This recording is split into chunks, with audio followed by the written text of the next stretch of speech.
Belgium has become the #1 gateway for Latin American cocaine destined for Europe. The trade's controlled by powerful international gangs and comes with high levels of violence and corruption. The port of Belgium's capital, Antwerp, has been rapidly gaining an infamous reputation of being not only Europe's, but also the cocaine capital of the entire world. And although the government of Belgium is making claims that they've been trying their best to handle the situation, the weak law enforcement system and the irresolute central government, the chances of Belgium defeating this problem are slim. What's happening in Belgium's capital, and why is it dubbed the cocaine capital of the world?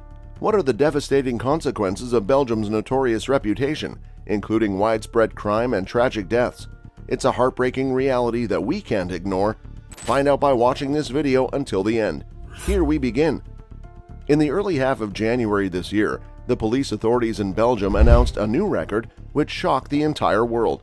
About 110 tons of cocaine was seized by them in 2022 at the Antwerp port, which exceeded the previous year's record of 90 tons. On the very same day, an unfortunate tragedy occurred in the northern part of Antwerp. An 11-year-old girl lost her life after being shot 5 times. She was an innocent victim who lost her life only because she was connected to one of Belgium's leading drug traffickers. We're talking about Othman El Balouti. The dead girl was his niece. But the tragedy was mixed with emotions of revenge, and everyone in Antwerp was scared about how dangerous the retaliation of the drug trafficker would be. According to authorities, El Balouti ran a huge operation of smuggling cocaine through Antwerp's port. He did all this easily from Dubai, which does not extradite or even arrest Belgian suspects. Therefore, even though the cases of homicide are unusual in Belgium, the murder can hardly be called surprising. Antwerp has been acting as a hotspot for gang wars because of the large quantities of cocaine flooding the Antwerp port. Many bombings and gun attacks in buildings in the country since last year have been directly linked to major drug trafficking groups by the police. The political environment and the country's law enforcement system are divided between rival groups, such as the French and Dutch-speaking groups. However, they all prefer Belgium because it gives them a perfect environment to thrive. The European Union's single market is such an extremely large port that police officials can check barely 2% of all incoming containers to the port.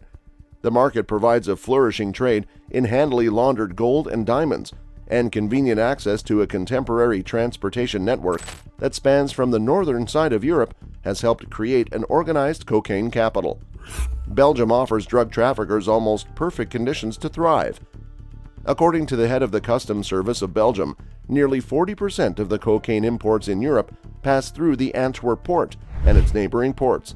There's a lot of chaos between rival groups fighting to gain full control of the port and all the cocaine shipments imported through it.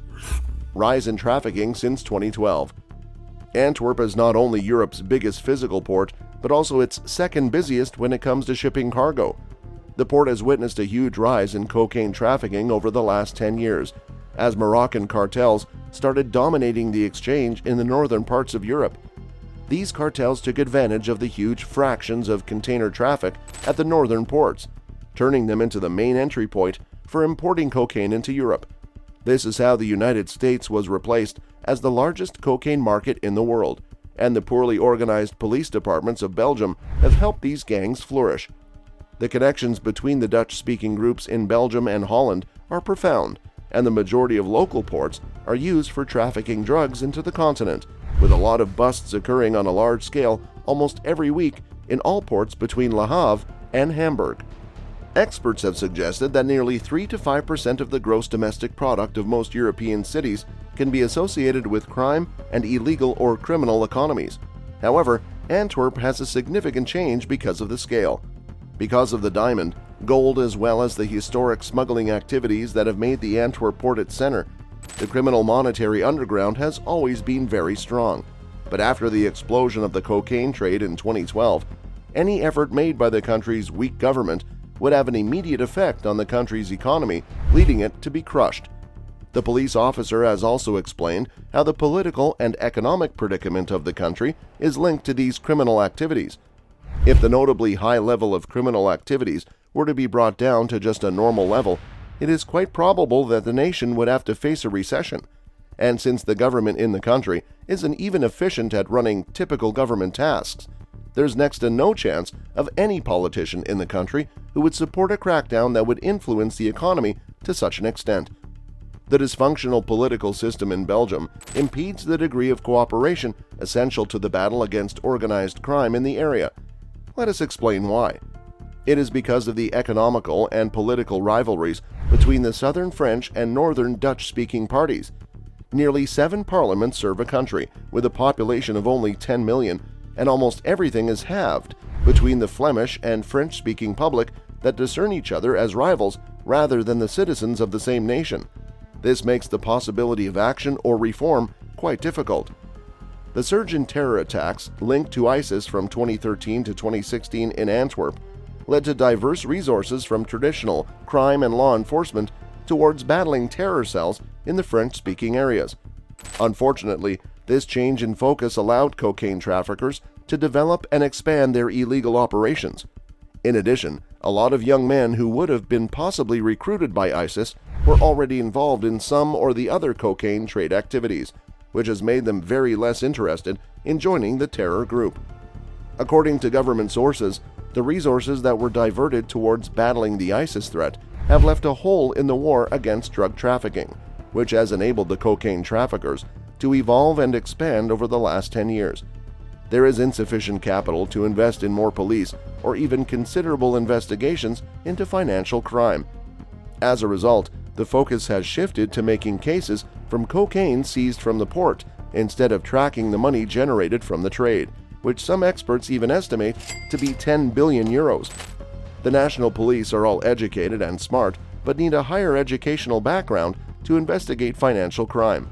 There are a lot of complexities involved in investigating financial crimes, such as tracking illegal money flows, unraveling complex shell company structures, and identifying money laundering activities.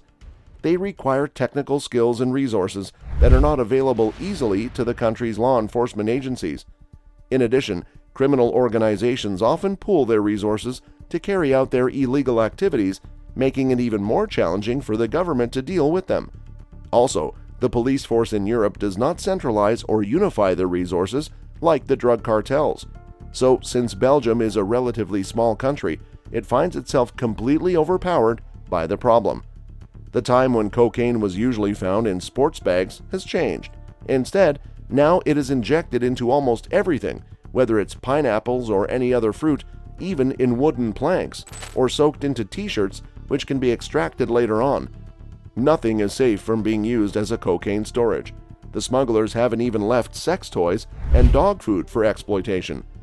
According to sources, the border of the Netherlands is the source from where all of this originates, and from here, 80% of the drugs are shipped across Europe and even Britain.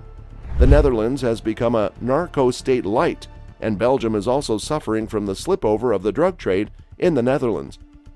The large quantities of drugs seized in Antwerp, particularly cocaine, are so significant that the incinerators used to destroy them cannot keep up, resulting in a buildup of a cocaine mountain at secure warehouses. Europe is an attractive market for drug traffickers because they can sell drugs at a higher price than the US, where fentanyl and other drugs are more popular. However, despite high-profile drug seizures, it is estimated that only 10% of drugs coming through are detected, so we can only imagine how big the problem is. This is all for today. We'll be back soon with more such videos, so stay tuned and subscribe to our channel. Thank you so much for watching, and we will see you in our next video.